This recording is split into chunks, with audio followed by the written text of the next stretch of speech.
Let's take a look at a conclusion question. Now, intro and conclusion questions occur 2 to 3 times on your official SAT. And they'll either look something like which choice best introduces the paragraph or best introduces the passage. And here in question 33, we see the writer wants a conclusion that reiterates the main idea expressed in the passage. Which choice best accomplishes this goal? And you can see that the question itself uses the phrase main idea, which gives us a very useful clue as to what we're going to have to do in this question, which is identify the main idea of the passage, which means we're going to have familiarity with the rest of the passage. So, main ideas, what is this passage about? It's about Bird in Space. Let's just hit these super fast. Paragraph 1.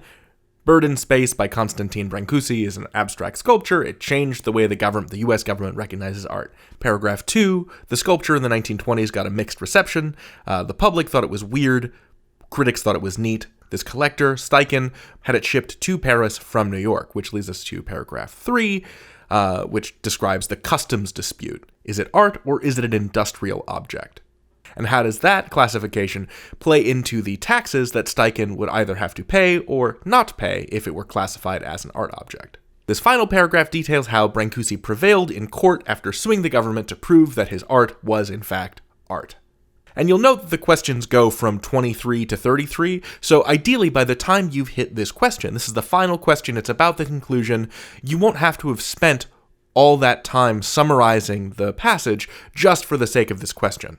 I'm going to try to restate the point of the passage in my own words, even before I take a look at the choices. Because we have in this introduction something that I think is kind of a clue to the whole thrust of the passage, which is that Bird in Space was responsible for changing how the US government recognizes art. And again, in the final paragraph, we have an echo of that. Brancusi in turn sued the US government, aiming to score recognition of his sculpture as art. Because Brancusi encountered 2 separate forms of opposition. One from the general public, and they were like, what is this weird-looking Bird in Space sculpture? And the other from the Customs Bureau, which said that Bird in Space was not a work of art, but an industrial object. And so this court case, in 1927, attempted to answer for the American public the question of whether or not abstract works like Brancusi's should be considered art. So the way I'm reading that is that the court case will answer both the public's objection and the government's objection to the idea that Brancusi's sculpture is art. So the outcome of the court case would help determine whether or not the public sees it as art. Now, the court's ruling was in favor of Brancusi. And so 33, we're looking at this underlined section here. The decision meant that the public had finally come to recognize the artistic value of non-representational art. That kind of matches what I've been saying, but let's take a look at the other choices. So the thing that I'm holding in my head is the idea that Brancusi scored a victory not only against the government, but also won a victory in the eyes of the American art-consuming public, that the stuff that he was making was art. So let's look through these choices, and remember to answer the question that's actually being asked. Which choice best reiterates the main idea expressed in this passage? I think that it has to do with Brancusi's art being accepted as art. So choice A, no change. I actually feel pretty good about that one. I'm going to make a little star here. Choice B, the decision was a great victory for collectors like Steichen. A major impediment to their ability to import artworks from Europe had been eliminated.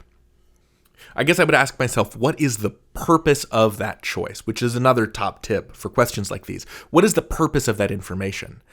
Because we talk about Steichen in only 2 paragraphs, right? Paragraph 2, paragraph 3. But this passage is really much more about specifically Brancusi and the artwork. Steichen is sort of the reason that the artwork came to the United States, but it's really not about him. Right, the court ruling was in favor of Brancusi, and sure, that means that Steichen probably didn't have to pay the import tax, but that's not really the point, that's not really the main idea of this passage. So I'm going to say no to that. And remember that in questions like these, there will be no grammar errors, there will be no style errors. All these choices are grammatically correct sentences.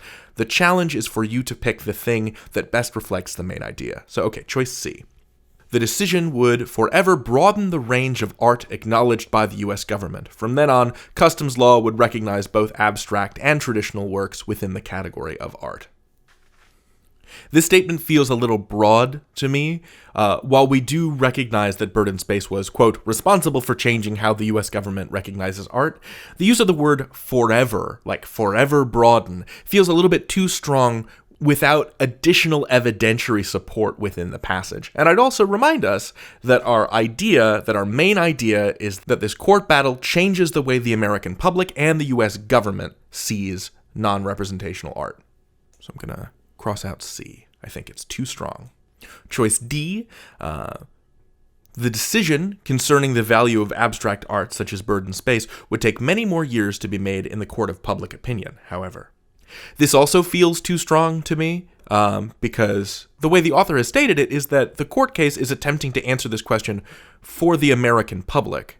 And at any rate, we don't have other information in the passage that suggests how the American public felt about abstract art like Bird in Space after the outcome of the court case. So this also feels unsupported.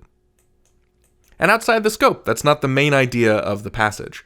So we've done all of this, and we're left with choice A. So this is a no change answer, which can be frustrating because it was fine all along, but I think that this question still gives us a great opportunity to practice the skills of summarizing and the skills of finding the main idea of a passage that enable you to answer these questions quickly. Test the choices against what you feel the main idea of the passage is, and look out for things that feel unsupported or overbroad, or that make claims that don't appear elsewhere in the passage.